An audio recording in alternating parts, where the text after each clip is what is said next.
agora, meus irmãos, na parte do culto, aquela em que o Senhor mesmo prometeu, por sua palavra, que Ele falaria com a sua igreja.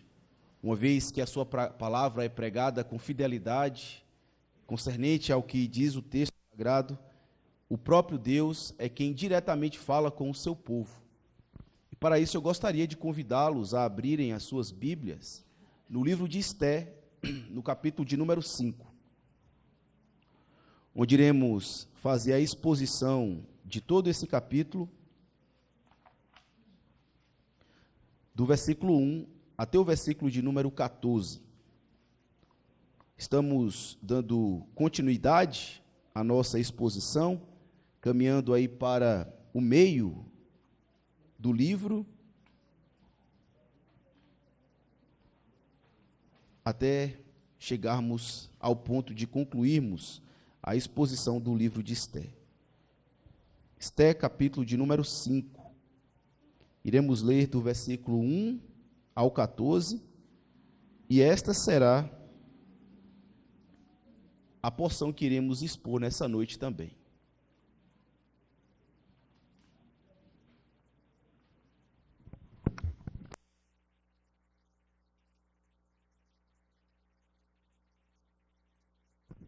Todos encontraram?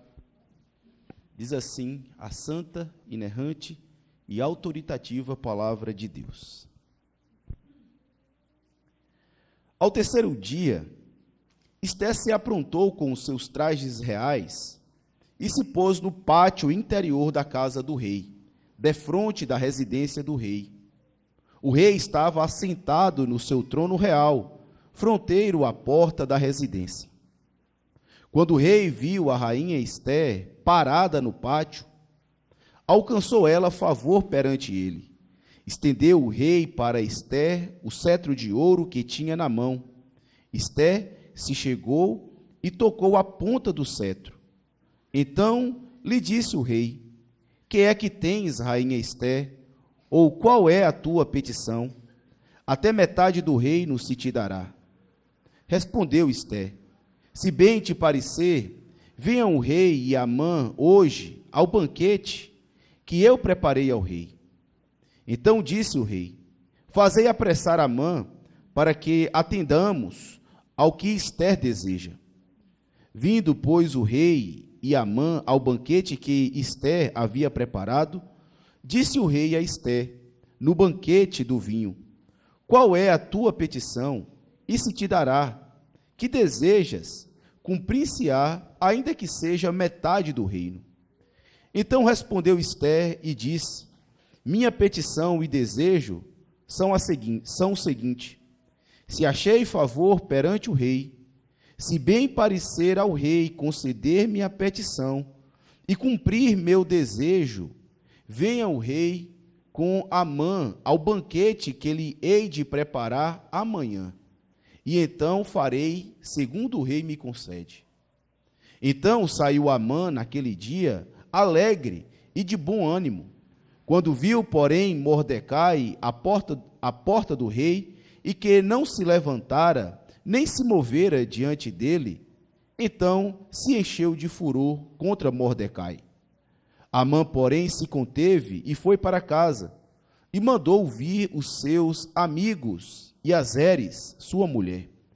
Contou-lhes Amã a glória das suas riquezas e a multidão de seus filhos, e tudo em que o rei o tinha engrandecido, e como o rei o tinha exaltado sobre os príncipes e servos do rei. Disse mais Amã: a própria rainha Esté a ninguém fez vir com o rei ao banquete que tinha preparado, senão a mim, e também para amanhã estou convidado por ela, juntamente com o rei. Porém, tudo isso não me satisfaz, enquanto vir o judeu Mordecai assentado à porta do rei. Então lhe disse Zeres, sua mulher, e todos os seus amigos: faça-se uma forca de 50 côvados de altura, e pela manhã dize ao rei que nela enforquem Mordecai. Então entra alegre com o rei ao banquete. A sugestão foi bem aceita por Amã, que mandou levantar a forca. Amém. Vamos orar ao Senhor nesse instante, pedindo a Ele a sua graça, iluminação, para que o próprio Deus fale aos nossos corações nessa noite. Oremos.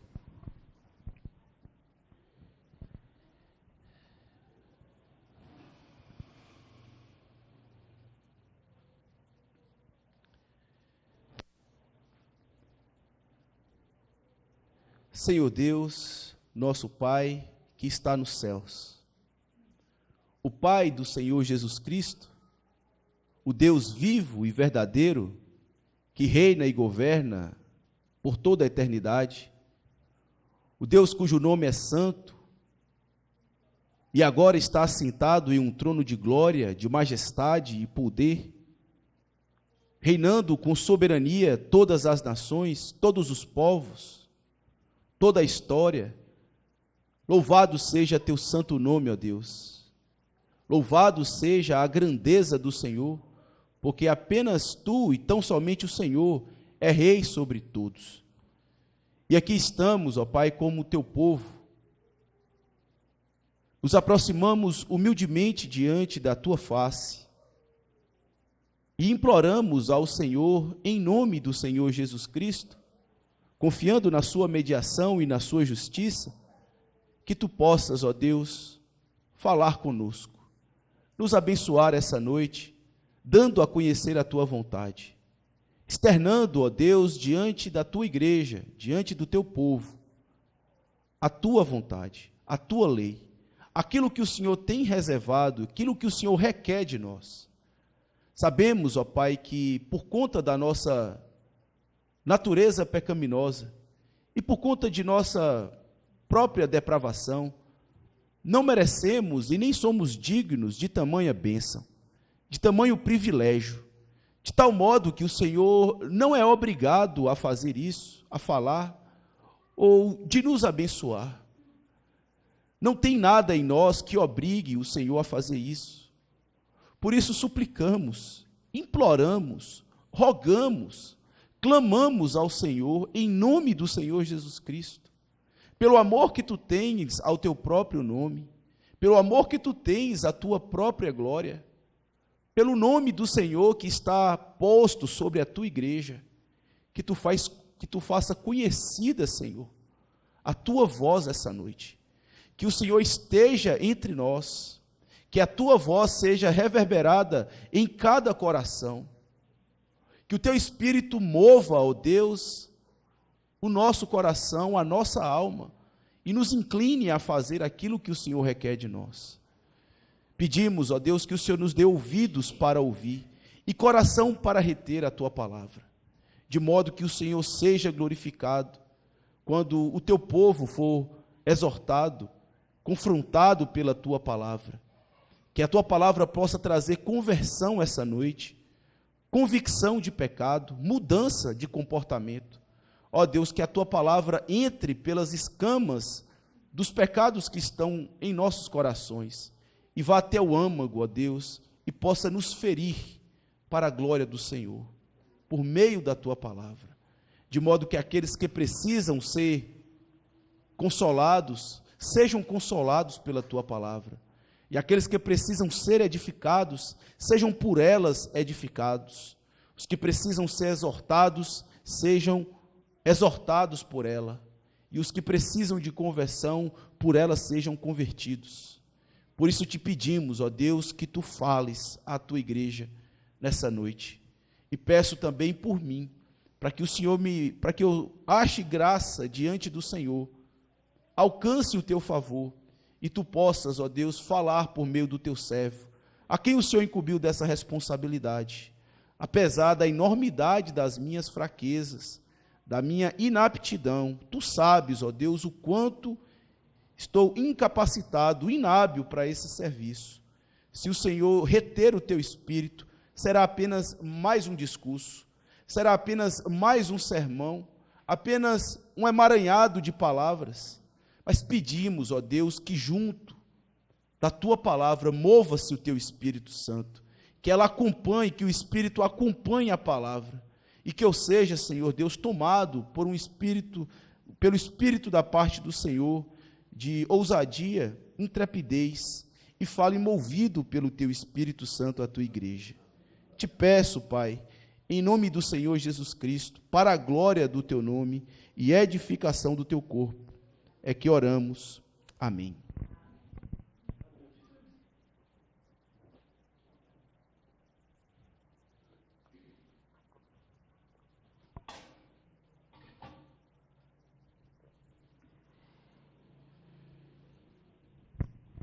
Meus irmãos, muitas vezes, ou na maioria das vezes, as dificuldades, elas provam o seu valor. É verdade que nós não gostamos de passar por dificuldades e aflições. É verdade que nós sentimos uma certa ojeriza e até mesmo uma repulsa por dificuldades em nossas vidas. Mas acontece que, na maioria das vezes, ou em todas elas em que passamos pelas dificuldades, Deus as usa com um propósito específico, de modo que nós possamos chegar, por meio delas, em posições elevadas. De fato, as dificuldades, elas servem como instrumentos da parte de Deus, para que o seu povo chegue em uma posição específica, e por que não dizer, em posições elevadas. Conta-se uma história, meus irmãos, que havia um fazendeiro, que ele tinha um cavalo. Na verdade, ele tinha vários tipos de cavalos. E aconteceu que um dos cavalos dele veio cair em um poço muito profundo. E um dos seus capatazes chegou até esse fazendeiro para lhe dar a triste notícia. E ele, que passava por uma situação difícil financeira, logo imaginou quanto de recursos ele tinha que tirar para tirar o cavalo daquele buraco. Ele chegou lá no local, examinou, tentou de algumas maneiras, mas tudo sem sucesso, porque o poço era muito fundo e não tinham recursos mais avantajados para poder tirar o cavalo dali. Aconteceu então que ele tomou uma difícil decisão então, e ele disse para os seus capatazes que pudessem soterrar o cavalo naquele buraco, que poderiam enterrá-lo vivo mesmo, de modo que não tinha mais o que se fazer, a melhor coisa então era matá-lo dessa maneira. E acontece que os capatazes, então meio entristecidos com a notícia, começaram a jogar terra sobre o animal, de tal modo, meus irmãos, que quando a terra chegava sobre o seu dorso, o animal se sacudia e a terra caía sobre os seus pés. E uma coisa inusitada aconteceu. Quanto mais aquele pessoal jogava terra, mais o cavalo se remexia. E ainda mais a terra vinha por debaixo dos seus pés. E por incrível que pareça, aquela quantidade de terra que estava sendo jogada pelo cavalo fez com que ele chegasse a uma posição mais alta, porque o cavalo não se deixava vencer pela quantidade de terra que era jogada sobre os seus ombros. De tal modo que chegou a um momento que o cavalo, pela quantidade de terra que foi jogada, chegou até a posição mais alta e conseguiu sair são e salvo. O patrão, o fazendeiro, na verdade, admirado com a sabedoria do cavalo, colocou ele entre os seus prediletos cavalos. A verdade, meus irmãos, é que muitas vezes as nossas dificuldades, os nossos problemas, podem ser instrumentos na mão de Deus para nos colocar em posições mais elevadas. Nos colocar em posições estratégicas de Deus, para que possamos alcançar os propósitos que Deus estabeleceu para as nossas vidas.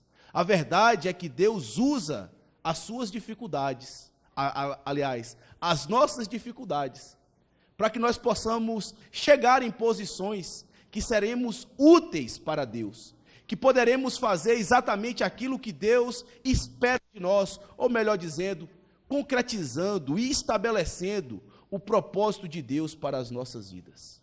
Sim, Deus usa, meus irmãos, dificuldades, homens, posições, as posições que os homens ocupam, exatamente para cumprir e estabelecer a vontade que ele já tem decretado para cada um.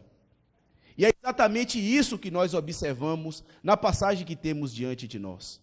A verdade, nós vemos dois tipos de pessoas, duas pessoas que foram devidamente elevadas por Deus em suas posições, a rainha Esté e Amã, que agora ocupavam posições altíssimas no Império da Pérsia. E Deus, na verdade, ele colocou essas duas pessoas com um propósito bem estabelecido, a fim de que eles pudessem concretizar a sua vontade, para que eles pudessem servir de instrumentos na mão de Deus, a fim de que os planos e os propósitos de Deus fossem devidamente estabelecidos.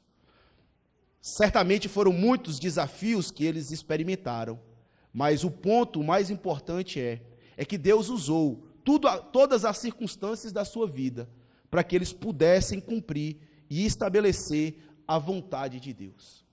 Você tem passado por dificuldades? Quais são os seus problemas? Você poderia enumerar cada uma delas e deixar registrado na sua mente o que é aquilo que verdadeiramente te aflige e te mina as energias? A notícia que eu tenho para te dar essa noite é que Deus usa as suas dificuldades, Deus usa as circunstâncias da sua vida para colocar você em posições estratégicas, a fim de que você esteja exatamente no devido lugar onde Deus quer que você esteja, a fim de que você possa cumprir a vontade de Deus, a fim de que a sua vontade seja estabelecida, você seja usado como um instrumento da parte de Deus para concretizar a sua vontade. É exatamente isso que nós aprendemos à luz dessa passagem, do versículo 1 até o versículo 14. De tal modo que nós poderíamos dizer em uma única palavra que a lição desse versículo é exatamente isso. Deus, meus irmãos, ele nos capacita e engrandece para que possamos estabelecer a sua vontade. É exatamente por isso que Deus usa as dificuldades na vida do seu povo, na vida de qualquer pessoa. Deus capacita e engrandece os homens para que eles possam estabelecer a sua vontade, independente de qualquer homem que seja ele um homem bom ou seja ele um homem mau, não importa qual seja o status que ele ocupa. A verdade é que Deus usará as circunstâncias da sua vida, usará aquilo que eles estão passando, os seus atos, os seus pensamentos, as suas decisões, tão somente para concretizar aquilo que ele já havia determinado. É exatamente isso que nós encontramos aqui e vemos pelo menos 3 razões pelas quais Deus faz isso. E a primeira razão, meus irmãos, de por que Deus capacita e engrandece os homens para estabelecer a sua vontade, é, em primeiro lugar, do versículo 1 até o versículo de número 13, para demonstrar a grandeza da sua misericórdia. Deus, sim, faz questão e quer que os homens ocupem posições, e posições estratégicas, talvez em posições muito elevadas, como é o caso de Esté, para que possa ser manifesto a misericórdia de Deus. A segunda razão pela qual Deus capacita e engrandece os homens, para que possam estabelecer a vontade de Deus, nós encontramos do versículo 5 até o versículo 8, e a razão nada mais é do que para mostrar a grandeza do seu favor.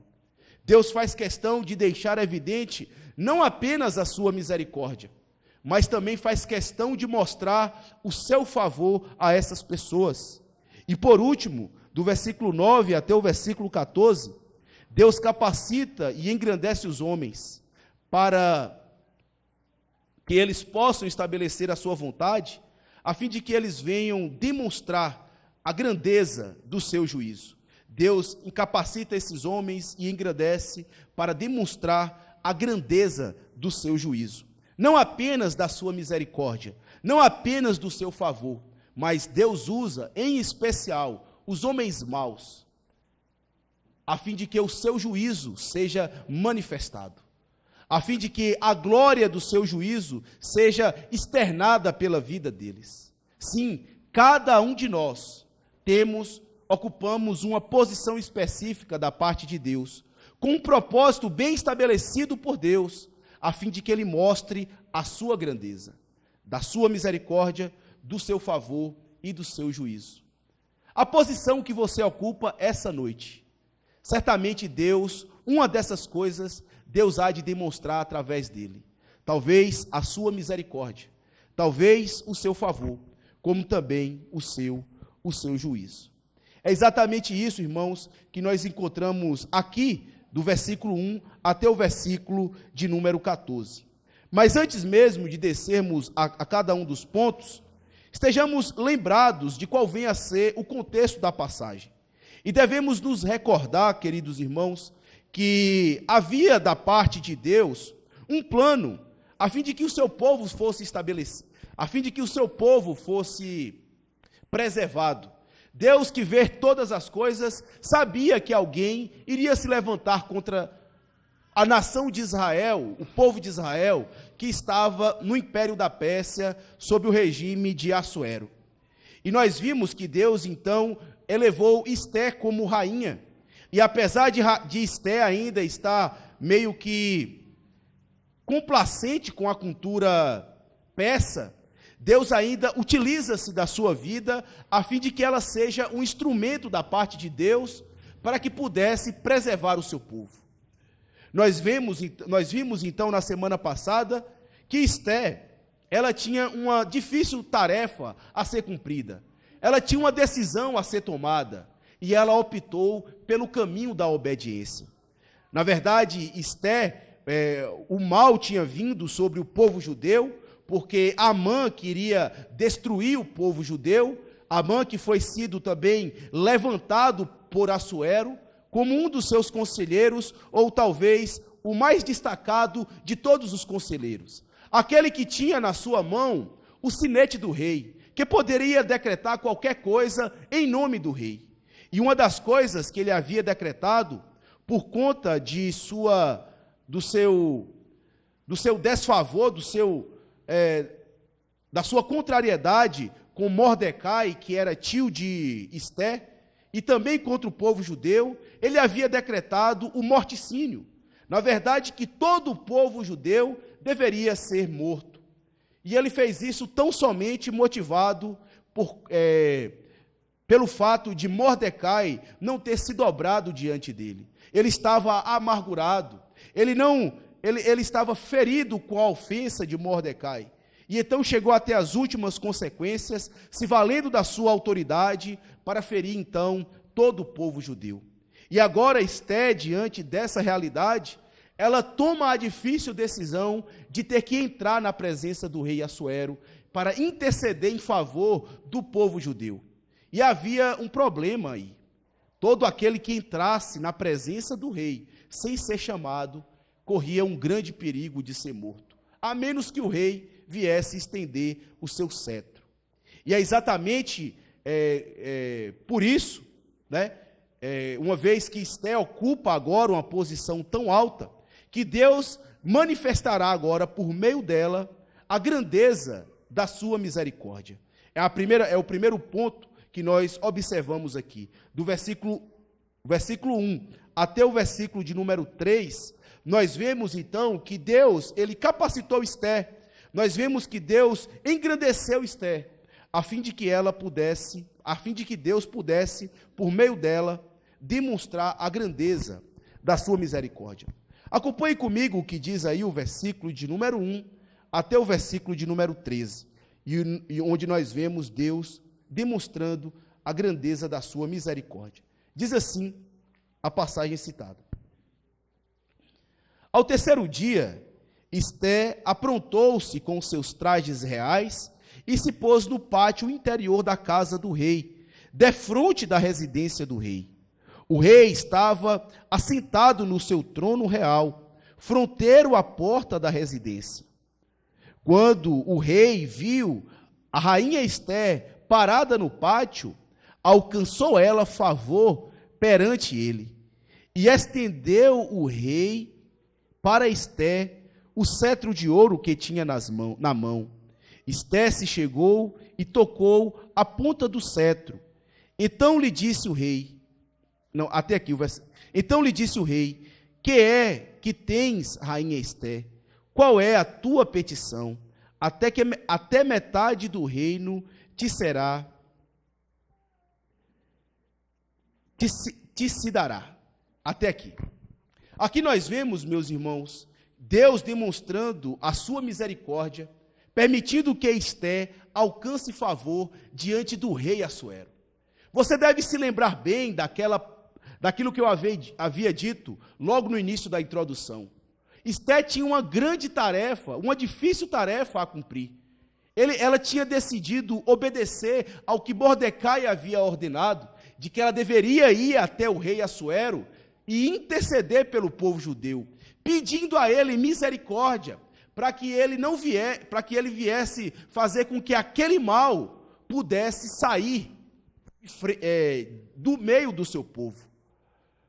E nós imaginamos quão difícil deveria ser Esté quando ela, de fato, deveria cumprir esse acordo estabelecido entre ela e Deus, de interceder diante de Assuero. E o que nós sabemos, e o que nós vemos, meus irmãos, é que Esté, antes mesmo de chegar até a presença do rei, ela havia conclamado todo o povo judeu para que intercedesse a favor dela, para que todos os judeus espalhados pelas terras de Susã, da Pérsia, jejuassem e orassem.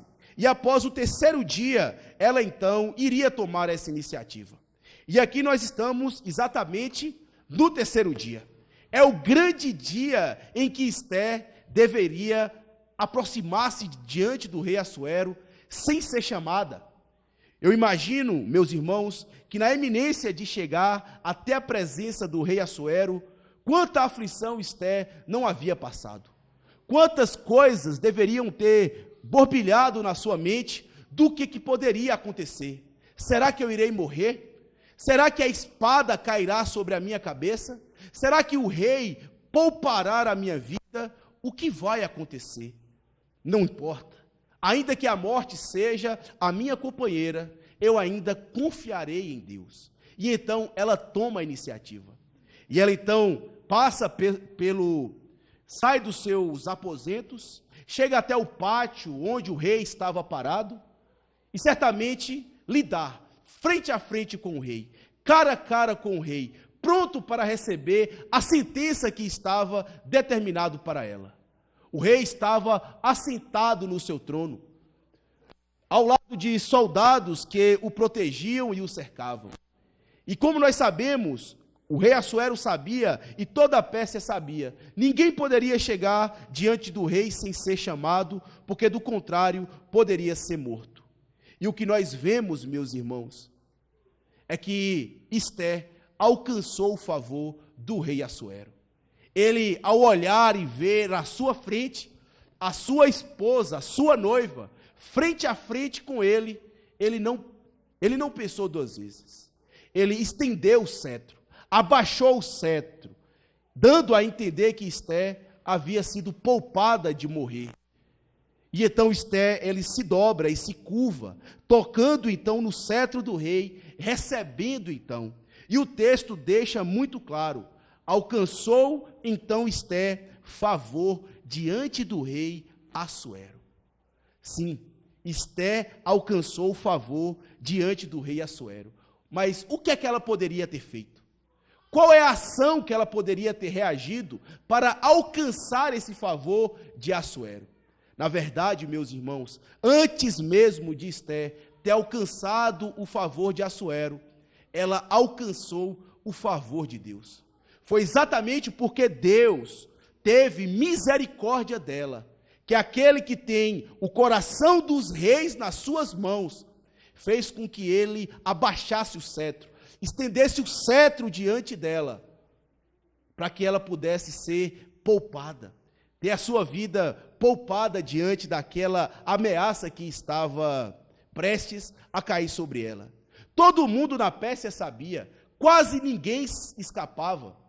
A maioria das pessoas que ousava tomar tal atitude era imediatamente fuzilado. Era imediatamente cercado por soldados e decapitado.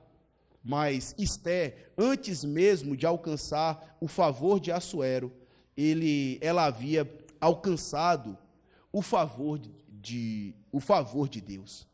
E como nós vimos, meus irmãos, essa palavra, alcançar favor, ela é importante para essa passagem. Nós vimos no capítulo 1 e no capítulo 2, que Esté, ela alcançou favor diante dos eunucos do rei, momentos anteriores, de uma certa atitude ativa.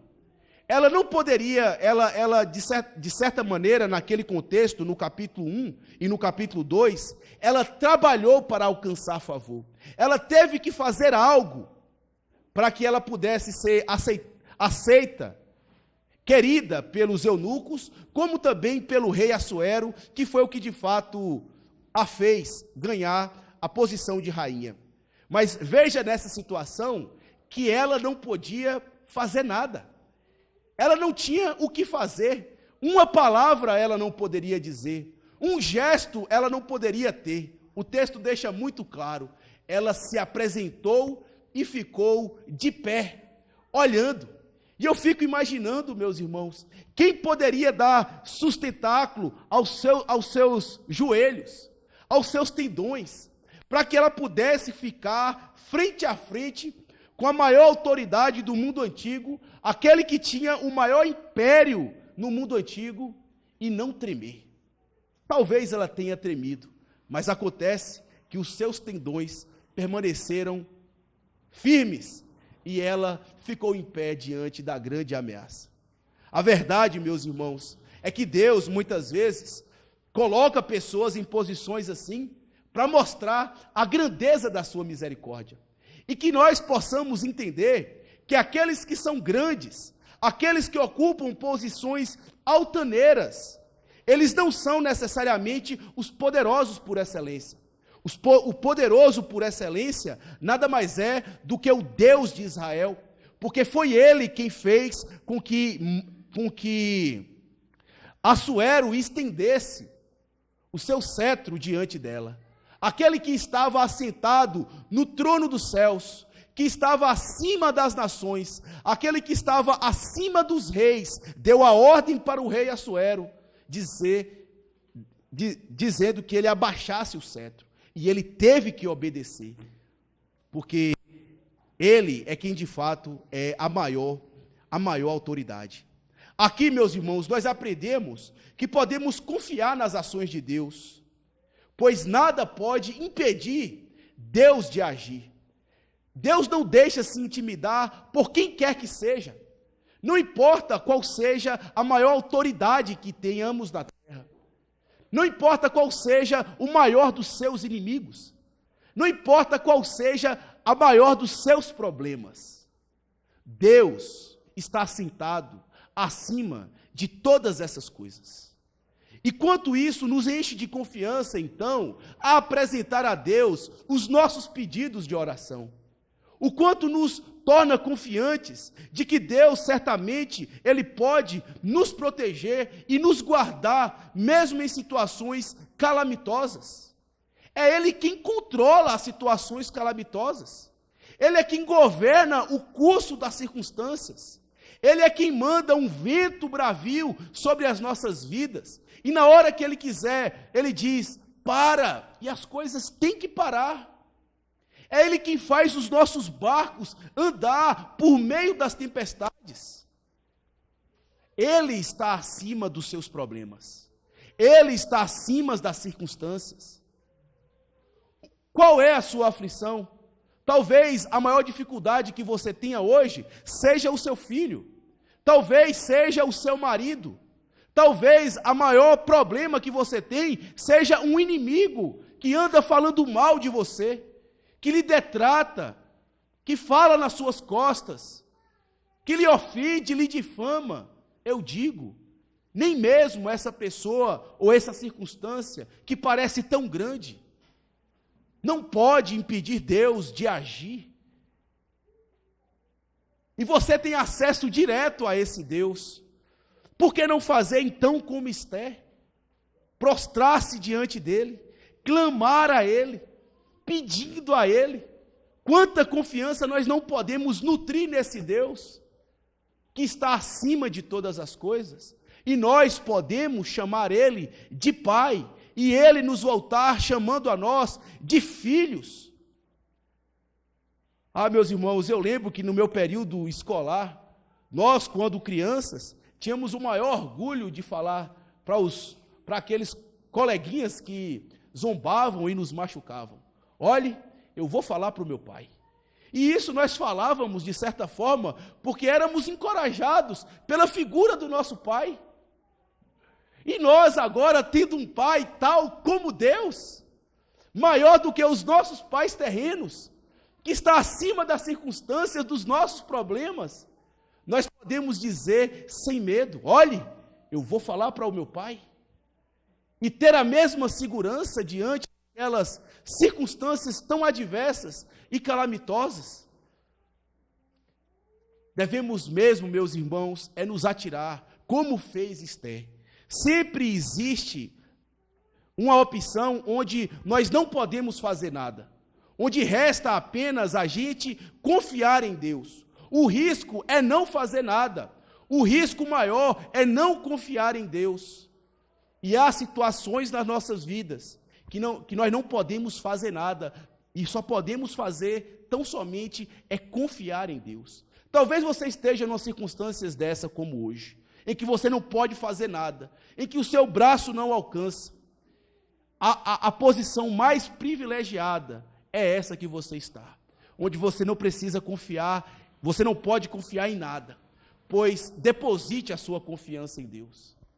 Deposita os seus desejos e os seus anseios em Deus, porque Ele é aquele que pode agir eficazmente nessa situação. É uma doença, é um desemprego, é qualquer coisa. Todas essas coisas, meus irmãos, estão abaixo de Deus. Ele é quem governa cada circunstância mínimas dessa. E nós devemos confiar nesse Deus, externar a Ele os nossos desejos e falar para o nosso Pai. Sim, Deus, Ele coloca pessoas em posições, engrandece pessoas, engrandece homens, a fim de que Ele possa estabelecer a sua vontade. E Deus tinha uma vontade a ser estabelecida aqui, que era, na verdade, a preservação do seu povo. E Ele faz com que Esther passe por essa provação, para que o seu povo seja devidamente preservado. Ainda, meus irmãos, essa, na verdade, é a primeira coisa que eu gostaria de mostrar para vocês, que Deus, Ele demonstra a sua grandeza por meio das dificuldades, a grandeza da sua misericórdia, quando nós passamos por dificuldade. A segunda coisa que eu gostaria de mostrar para vocês é que muitas vezes nós passamos por situações difíceis, e somos engrandecidos, capacitados por Deus, para cumprir e estabelecer a sua vontade, para demonstrar a grandeza também do seu favor.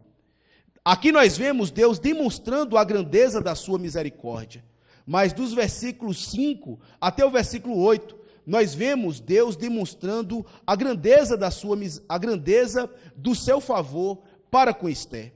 Veja aí o que diz o versículo 5 até o versículo de número 8. Diz assim: então disse o rei: fazei apressar Amã. Desculpe, a partir do versículo 4, irmãos. Depois de Esther, depois do rei Assuero ter dito a Esther que ela poderia pedir o que ela quisesse, ela segue respondendo. Eu vou ler do versículo 3 para contextualizar. Então lhe disse o rei: o que é que tens, rainha Esther? Qual é a tua petição? Até metade do reino se te dará. Respondeu Esther: se bem te parecer, venha o rei e Amã hoje no banquete que eu preparei ao rei. Então disse o rei: fazei apressar Amã, para que atendemos ao que Esther deseja. Vindo, pois, o rei e Amã ao banquete que Esther havia preparado, disse o rei a Esther: no banquete do vinho. Qual é a tua petição? Se te dará. Que desejas? Cumprir-se-á, ainda que seja metade do reino. Então respondeu Ester e disse: minha petição e desejo são o seguinte: se achei favor perante o rei, e se bem parecer ao rei conceder-me a petição e cumprir o meu desejo, venha o rei com Amã ao banquete que lhe hei de preparar amanhã, e então farei segundo o rei me conceder. Aqui nós vemos, de modo muito claro, Deus estendendo o seu favor a Ester.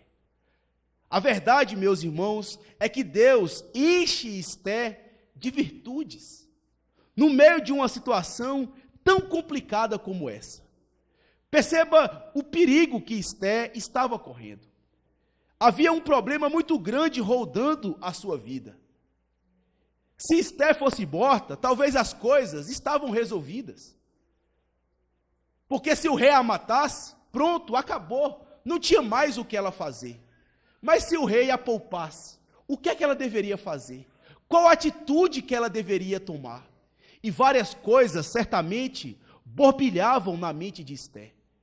E ela certamente pensou: se eu disser para o rei que eu sou judia, algum problema pode acontecer, porque é um decreto estabelecido para os judeus. E até o presente momento, eu ainda não havia declarado ao rei que eu era uma pessoa desse povo, dessa tribo, inimiga de Amã, inimiga agora do império da Pérsia. Havia outro problema ainda maior. Como o rei poderia revogar uma lei que havia sido assinada com o seu dedo? Se Ester imediatamente viesse e dissesse para o rei Assuero: rei, eu quero que o Senhor revogue, tire essa lei que foi estabelecida. Como ele poderia fazer isso? Por que ele faria isso? Como ficaria o seu nome como rei da Pérsia, uma vez que a lei dos medos e dos persas eram irrevogáveis, uma vez que era decretado para sempre e não se poderia mudar? Como ficaria a imagem do rei diante dessa situação se ele voltasse atrás? Havia um problema muito grande nos ombros de Ester. E pior ainda, havia dinheiro envolvido. Um dinheiro que o rei não ganharia tão facilmente por parte de Amã, uma vez que mais de 300 talentos de prata foram oferecidos ao rei para que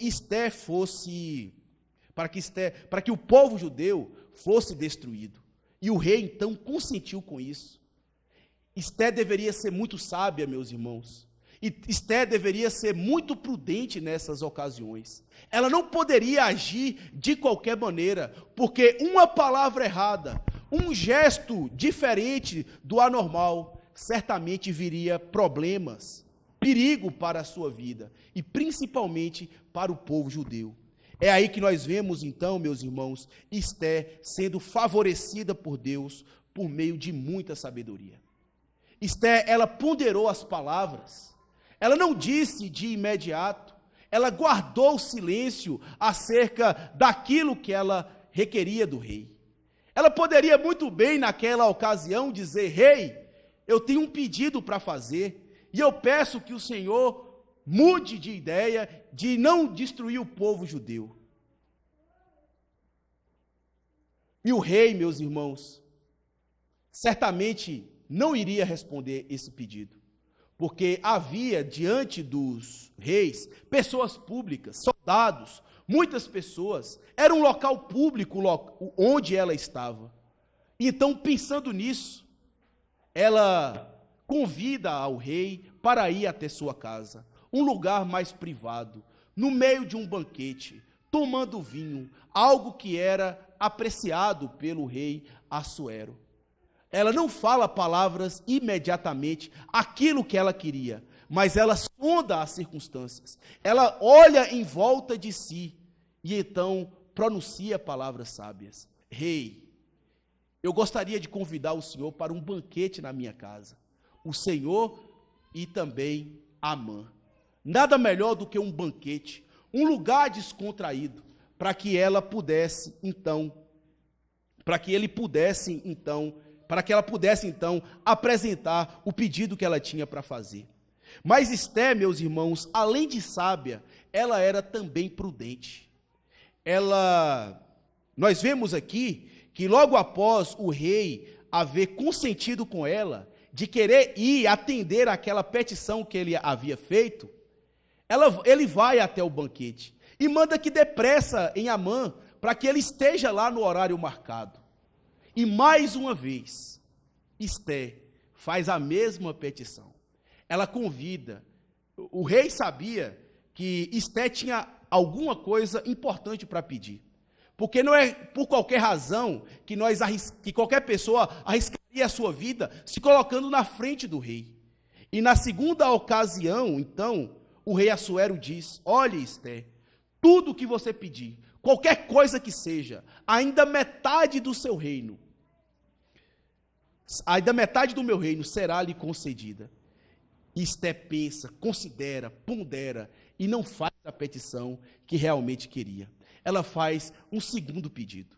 Ela fala assim: rei, no versículo 8, se achei favor perante o rei, se bem parecer ao rei conceder-me a petição e cumprir o desejo, venha o rei com Amã ao banquete que hei de preparar amanhã, então farei segundo o rei me concede. O nome disso, meus irmãos, é prudência. Esté havia ouvido 2 vezes do rei: tudo o que você quiser, você vai receber. Ele havia dito isso publicamente, no meio dos seus soldados, no pátio real. E agora ele estava dizendo na frente de Amã, que era um dos maiores conselheiros do rei, diante das servas da rainha Esté, que estavam ali diante da sua casa. E então Esté se coloca de uma maneira humilde, submissa, totalmente diferente do que foi Vasti. Ela se coloca obedientemente, como quem quer fazer realmente aquilo que era do interesse do rei. Ela diz: ó rei, não o que eu quero, mas se eu achei favor diante de ti, que seja me concedida a petição, que o Senhor volte outra vez. Ele já havia dito 2 vezes. Se ele viesse agora a 3ª vez, possivelmente ele estava disposto a conceder qualquer que fosse. Porque todos já sabiam, as pessoas mais próximas do rei já sabiam que ele havia declarado que daria, que ela era uma mulher submissa, obediente, e se ela lhe atendesse, e se ele lhe atendesse, essa última petição, talvez, se Deus assim quisesse, poderia dar certo. E ela arrisca e convida mais uma vez ele a vir uma segunda vez ao banquete, para que ele pudesse saber qual era a sua petição. Uma coisa Assuero sabia, era algo muito sério, porque do contrário, ele não viria lá numa segunda vez.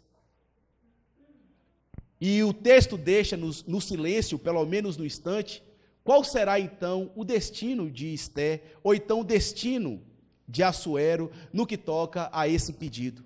Mas uma das coisas, meus irmãos, nós aprendemos aqui.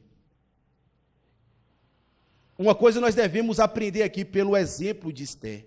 Devemos aprender, meus irmãos, nós devemos saber esperar o momento certo de Deus, em que Deus há de agir. E quando nós sabemos esperar o momento certo, Deus nos dá a capacidade de passar por ela. Quantas vezes, por conta das situações, nós não nos afligimos e trocamos os pés pelas nossas mãos. Somos tomados por uma certa ansiedade que nos faz agir precipitadamente, ou damos tanta atenção às circunstâncias calamitosas que nós não preocupamos em pensar com sabedoria, não agimos com prudência nas nossas palavras, Somos motivados pelo calor e pela emoção que sai do nosso coração. E muitas vezes agimos mal, agimos ruim com as outras pessoas e tomamos decisões impensadas. Quando nós não temos paciência para esperar, estamos fadados a cometer esse tipo de situação, esse tipo de atitude.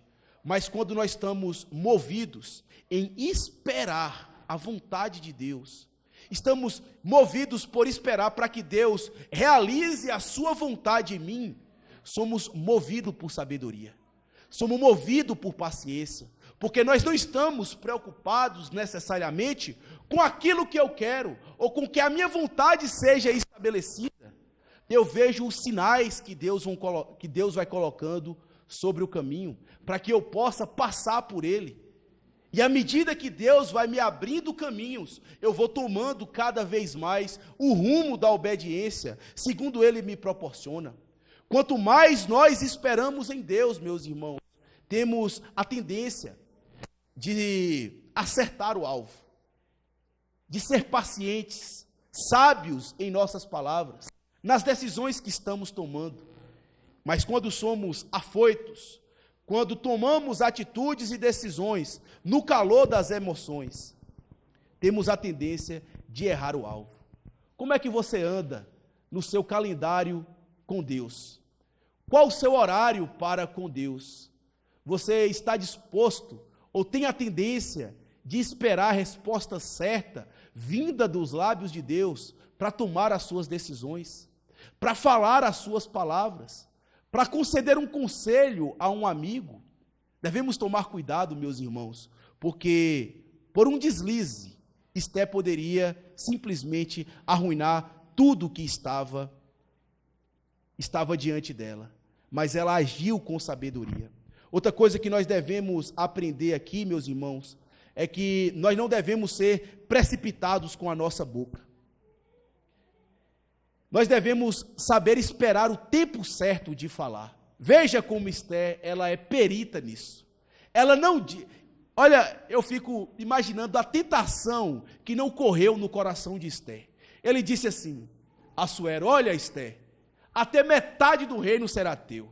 Esté poderia pensar assim, rapaz, eu vou deixar esse problema de lado, eu vou curtir a minha vida como rainha, com metade do império da Pérsia, 127 províncias, da Índia a Etiópia, quanta terra não existe aí, quanta tentação, aquela aflição poderia sair, ela poderia virar as costas para o seu povo, e ela poderia ficar livre daquela tribulação.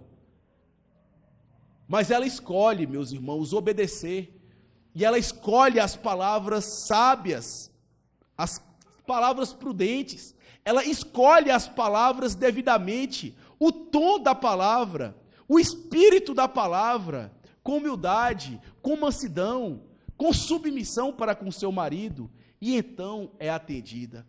Veja, nós não devemos ser precipitados com a nossa boca, nós devemos aprender a falar no tempo certo. E quantas vezes nós não temos sido embaraçados pela precipitação da nossa língua?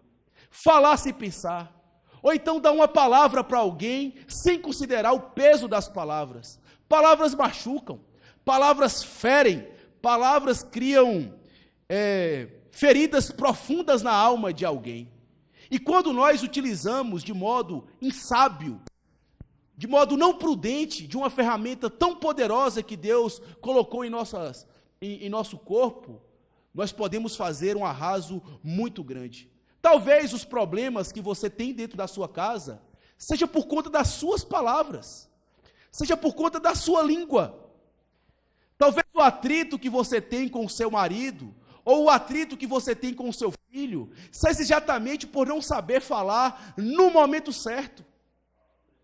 Seja talvez por não falar uma palavra prudente na hora certa, no momento certo. Falar a verdade em amor, em submissão. Houve uma vez, meus irmãos, que eu estava com alguns problemas com as minhas irmãs. Elas ainda não eram cristãs. Eu tenho duas irmãs que são crentes, mas o primeiro convertido na minha casa fui eu. E eu tive uma série de problemas com elas no início. Eu sempre vivia dizendo do evangelho, que elas iam para o inferno, que elas deviam se arrepender dos seus pecados.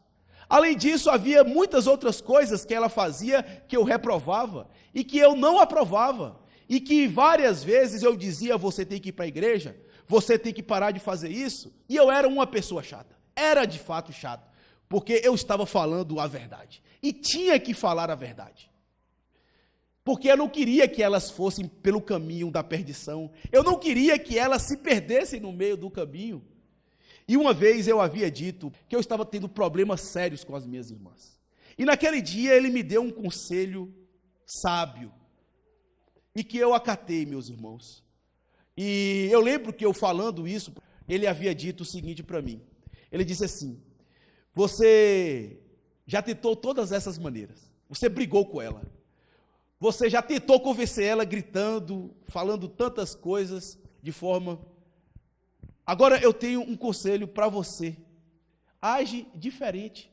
Simplesmente haja diferente do que você está agindo.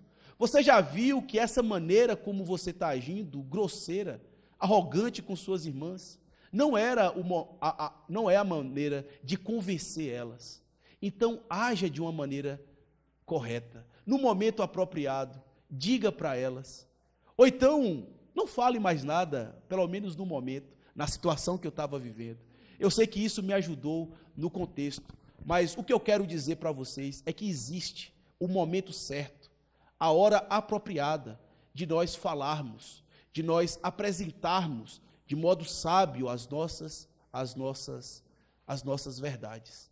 E falar de maneira amorosa, falar de maneira convincente, talvez deixando de fazer o que nós estamos fazendo no momento que não está dando certo. Hajamos com obediência, mas usando de maneira amorosa, sábia, de maneira prudente e humildemente a palavra de Deus, como Esther agiu aqui. Isso não nos tira, meus irmãos, da responsabilidade de pregar o evangelho.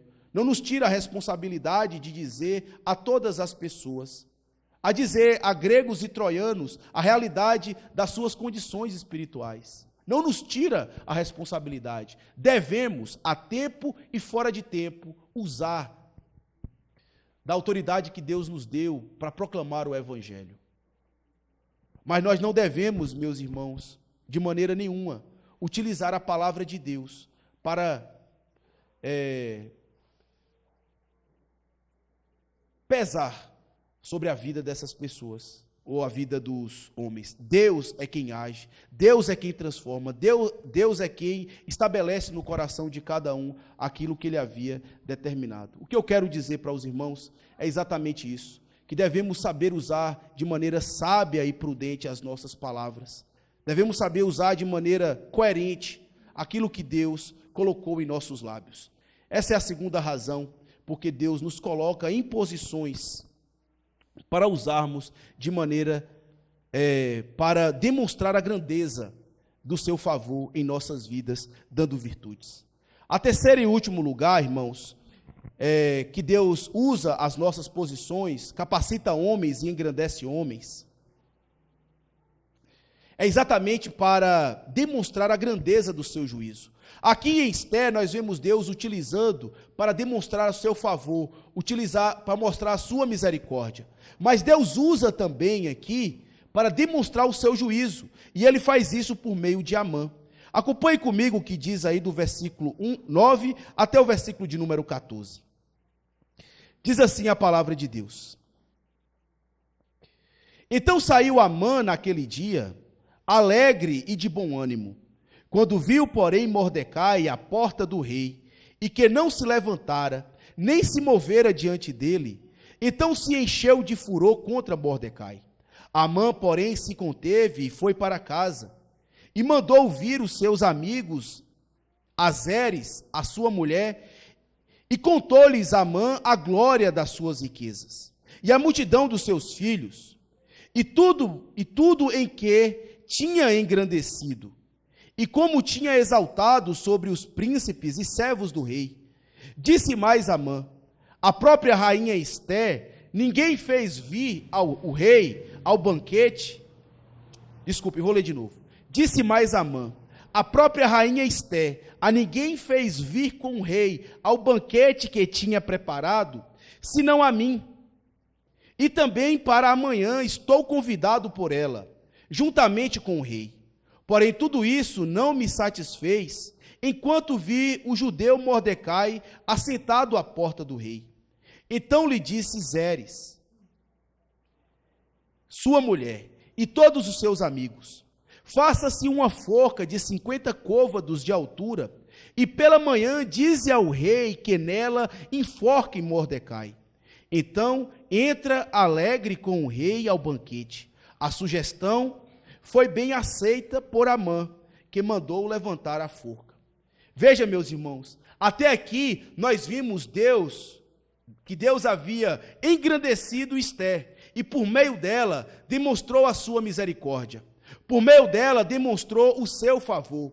E agora ele mostra também, por meio de um homem que o próprio Deus levantou, o seu juízo, a sua indignação, a sua contrariedade contra os homens. E ele faz isso com um homem mau. Homens maus são colocados no poder por Deus para demonstrar Deus o seu juízo neles. E Deus demonstra o seu juízo em Amã, entregando ele a sua maldade. É exatamente isso que acontece aqui. Amã, ele não quis saber de acordo com Mordecai. Amã queria a qualquer custo matar Mordecai e levar o seu plano adiante. A tal ponto, meus irmãos, que ele não suportava ver mais Mordecai à porta do rei. Mordecai era a razão para o descontentamento. Mordecai era a razão do descontentamento de Amã. Tão somente porque ele não quis perdoar, não quis recusar, por ele não ter se dobrado diante de Amã. Ele se ira, ele enche de furor. E nós vemos Deus fazendo com Amã aqui, como os meninos nas ruas fazem com as suas pipas, quando eles estão bem no alto. Deus vai dando corda à maldade de Amã, vai entregando a Amã cada vez mais a dureza do seu coração. E nós vemos aqui que a própria maldade de Amã, o próprio pecado dele, roubava a sua alegria. Amã tinha um prazer enorme de ser aclamado. O pecado de Amã nada mais era do que a idolatria do seu eu. Ele gostava de fama, ele não queria ser apenas engrandecido, ele queria que a sua grandeza fosse proclamada entre as pessoas, ele queria que a sua altivez fosse proclamada, todos o reverenciassem. Ele era um ídolo para si mesmo, ele amava a fama, ele gostava de ser visto, ele gostava de ser aclamado. E o que nós vemos agora é que o seu próprio pecado rouba a sua alegria. Veja aí o que diz aqui os primeiros versículos, o versículo 9. Então saiu Amã naquele dia alegre de bom ânimo, quando viu, porém, Mordecai à porta do rei, e que não se levantara e nem se movera diante dele, então se encheu de furor de Mordecai. Veja, ele tinha saído de um banquete, ele ouviu coisas maravilhosas, um momento maravilhoso na presença do rei, na presença da rainha Esté. Ele estava alegre, eufórico, com tanta coisa que ele estava experimentando, mas bastou apenas uma coisa: o seu pecado veio à tona. Ele sai pelas portas do rei, e com quem ele encontra? Ele encontra exatamente aquele judeu que não quer se curvar diante dele. Todo mundo se curva, menos esse judeu. E ele olha para Mordecai, e Mordecai fica intacto, não se curva, de tal modo que simplesmente essa atitude desmorona completamente Amã, de tal modo que a sua alegria, que ele tinha usufruído há pouco tempo, foi-se embora, porque ele se deparou com Mordecai, o judeu. Será que você se identifica com isso? Quando nós não perdoamos aquelas pessoas que nós não queremos perdoar. Você está feliz, comemorando, sai na rua e de repente, quem você encontra? Nossa, encontrei com aquela traste. Quem que eu fui encontrar logo naquela ocasião? Meu dia acabou. Pecado. Não foi a pessoa que destruiu o seu dia, foi o pecado do seu coração, foi a idolatria do seu ego, foi o querer a fama, aquela pessoa que te detratou, te machucou, te feriu, e você não quis perdoá-lo. O teu pecado vai te achar, aonde quer que você ande. Já disse um grande teólogo, que quando você não perdoa, é como se você matasse a outra pessoa. Como se fosse não. Se você não perdoa, você matou a outra pessoa. Só que a grande diferença é que você carrega o caixão junto com você, aonde quer que você vai. Se você vai na praça, você leva o caixão do defunto. Você vai para a sua casa, está almoçando com a sua família, você leva o caixão do defunto. Você vai passear com sua família em um resort, em um lugar muito agradável, o defunto vai junto com você. Onde você vai, a pessoa vai atrás. O seu pecado te acompanha. Por quê, meus irmãos? Não quis, simplesmente porque não quis abrir mão dele. Mas isso não é a única coisa. Nós vimos ainda, através de Amã, que a idolatria dele não apenas rouba a sua alegria, mas também não satisfaz. Ele não fica insatisfeito com nada, a não ser quando ele consome o pecado dele. Veja o que nós vemos aqui do versículo 10 em diante. Amã, porém, se conteve e foi para casa. Mandou vir os seus amigos e Azeres, sua mulher. Contou-lhes Amã a glória das suas riquezas e a multidão dos seus filhos. E tudo o que o rei tinha engrandecido, e como o tinha exaltado sobre os príncipes e servos do rei. Disse Amã todas as suas glórias. Lá no versículo 13 agora. Porém, disse Amã, tudo isso não me satisfaz, enquanto vir o judeu Mordecai assentado à porta do rei. Veja a grandeza que Amã havia recebido. Quem era Amã? Quem era Mordecai? Qual era a posição que Amã estava? Qual era a posição que Mordecai ocupava dentro do Império Persa? Ele estava muito mais elevado. Ele tinha coisas muito mais requintadas. Ele assentava na presença do rei. Era com príncipes que ele comia. Ele era rico. Ele tinha a reverência de todo o Império Persa aos seus pés.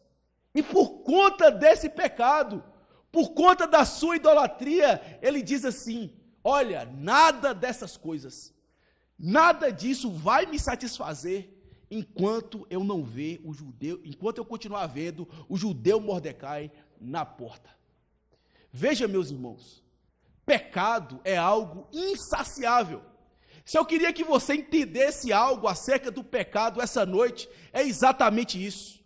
O pecado, quanto mais ele é alimentado, ele diz: eu quero, me dá e me dá. Nada satisfaz o pecado, seja ele qualquer tipo de vício, seja com ele de qualquer natureza. É pornografia, ela é insaciável. É o alcoolismo, ela é insaciável. É a mentira, ela é insaciável. É a hipocrisia, ela é insaciável. É o desejo por glória, isso é insaciável. Cada vez mais você vai querer. Cada vez mais você vai querer se alimentar dela, porque não enche a barriga, não se dá por satisfeita, até que o pecado seja consumido. E não bastasse isso, meus irmãos, Amã ainda, ele não apenas se satisfaz com a maldade, ele se alegra com a maldade. O que dá prazer em Amã é fazer o mal, é realizar aquilo que é pecaminoso. E nós vemos isso aí do versículo 14. Então disse Zeres, sua mulher, e todos os seus amigos. Faça-se uma forca de 50 côvados de altura, e pela manhã dize ao rei que nela enforque a Mordecai, e entra alegre com o rei ao banquete. A sugestão foi bem aceita por Amã, que mandou levantar a forca.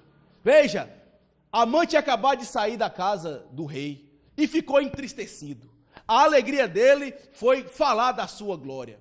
E agora a sua conselheira, a sua sábia, para não dizer estulta, esposa, aconselhou Amã a fazer uma forca e mandar matar Mordecai. E ele então, alegremente, satisfeito com aquela decisão, consente. Veja, ele está feliz. A alegria dele foi restaurada ao imaginar a possibilidade de Amã morrer. Mordecai morrer. Eu troco Amã por Mordecai. Mas o que eu quero dizer, meus irmãos, é que é o pecado, vai fazer isso. Que você se sacie, que você se alegre. É com a mentira que você vai se alegrar. É com a pornografia que você vai se alegrar. É com a falsidade que você vai se alegrar. É com o desejo de fama que você vai se alegrar. Qualquer que seja o pecado, é com a maldade que o seu coração vai se sentir bem. E o pior de tudo, meus irmãos, é que o pecado, ele não apenas nos rouba a alegria, mas ele também arranca as nossas forças. E eu queria citar aqui um comentário de um pensador cristão, e nós já estamos acabando, irmãos, quando ele fala da idolatria do coração, que era exatamente o que Amã estava experimentando. Aqui é claramente Amã perdendo posição. Ele está cada vez mais distante de Deus, e as suas energias estão cada vez mais piorando. E o que aprendemos aqui é que o pecado elimina as nossas forças. E um pensador cristão, ele diz o seguinte, preste atenção, se você venera as coisas, se você venera dinheiro e coisas, se é aí que você encontra significado verdadeiro na vida, então você nunca terá o suficiente. É a verdade. Venere o seu corpo, beleza e atração sexual, e você sempre vai sentir-se feio. E quando o tempo e a idade começarem a aparecer, você vai morrer 1 milhão de mortes antes de finalmente te enterrarem. Venere o poder e você vai acabar se sentindo fraco e medroso. E você vai precisar de ainda mais poder sobre os outros para entorpecer o seu próprio medo. Venere o seu intelecto. Venere o seu intelecto, ser visto como esperto, e você vai acabar se sentindo um estúpido, uma fraude, sempre à beira de ser descoberto. O pecado, ele nos alimenta do lado contrário. Em vez de ele nos dar energia, em vez de ele nos dar força, ele arranca a nossa força. Ele tira as nossas energias espirituais, de tal modo que nós precisamos cada vez mais dele, para poder saciar esse desejo e nunca ser satisfeito. Ah, meus irmãos, isso é o que Deus coloca sobre aqueles em quem ele quer aplicar juízo. Como uma criança que solta a sua pipa, ele vai lhe dando corda, e dando corda, até que ele fique cada vez mais longe e seja entregue à dureza do seu coração. Que Deus tenha misericórdia de nós, de não sermos achados com um coração assim, de não sermos sido alvos do juízo de Deus, para que nós não venhamos cada vez mais estar distante dele. Uma coisa que eu quero que você saia daqui essa noite sabendo, é que Deus, ele nos coloca em posições estratégicas, para que ele possa cumprir a sua vontade em nós. Somos meramente instrumentos de Deus. Se nós partirmos pelo caminho da obediência, seremos alvos da sua misericórdia, alvos do seu favor. Mas se nós nos entregarmos à dureza do nosso coração, meus irmãos, não se esqueça, certamente o juízo é algo certo sobre a nossa vida. Que Deus aplique essa palavra em nosso coração, faça com que nós venhamos refletir acerca da nossa posição, como nós temos servido a Deus. Que Deus nos abençoe. Amém. Vamos orar. Pai bendito que está nos céus, louvado seja o Senhor pela tua palavra, rica, verdadeira, santa, que instrui, que nos confronta, que nos mostra os nossos pecados. Sabemos que temos falhado, ó Deus, sabemos que temos transgredido a tua lei, mas te rogamos, ó Deus, misericórdia, rogamos que o Senhor se compadeça de nós, que o cetro do Senhor também se volte em nosso favor. Sabemos, ó Deus, que em Ti há rios de misericórdia. Sabemos que em Ti há uma segunda oportunidade. Que nós possamos ser alvos da Tua misericórdia e do Teu amor. Aquela mesmo que foi conquistada pelo nosso Senhor Jesus Cristo. Ó Deus, que o Teu povo seja nutrido. Que o Teu povo seja alimentado. E o nosso pecado, ó Deus, sabemos, não é mais um empecilho para nós. Mas não nos deixe entregue a Ele.